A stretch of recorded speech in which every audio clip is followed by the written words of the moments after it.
Tuesday's Toilet Talks, and there is so much uncertainty going on right now, but we're going to try to bring a little bit more certainty to the real estate market, so stay tuned for those updates. I'm going to talk a little bit about the community, so stay tuned.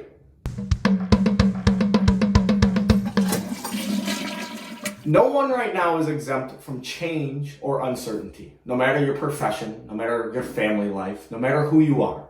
Things have changed, and things have changed in the real estate market as well, as I'm sure you know.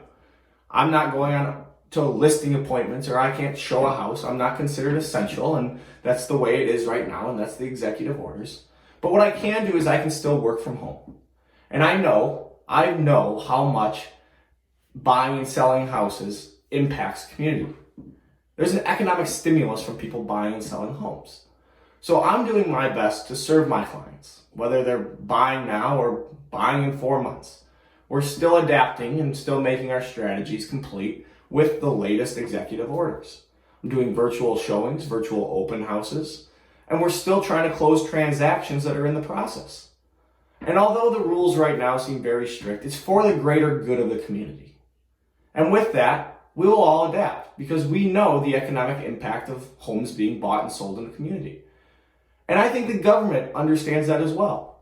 So I'm sure in the coming days you'll see greater an adaptation of the rules of real estate or the guidelines of real estate, like lending practices and appraisal practices.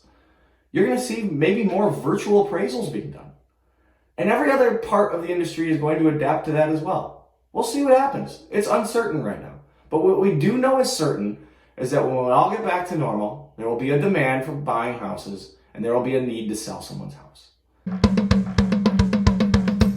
If you've listened to my Toilet Talks before or followed me on any social medias, you know that I just have this great intrigue with people who have an overwhelming passion for the greater good of their communities. And there are people out there adapting to still bring those comforts to people.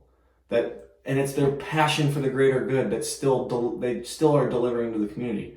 Whether it's videotaping themselves or ordering groceries for their neighbor or just trying to bring leadership to their organizations. What I'm asking for you is if you can't think about what your greater good for the community action item is, it's to stay home. The strongest of communities, no one will be exempt from trying to think that they're above someone else so they can go out and about. It's an urgent time. And I'm sure these executive orders wouldn't be in place unless they thought so. So do your best, stay home, have passion for your community, and do the right thing.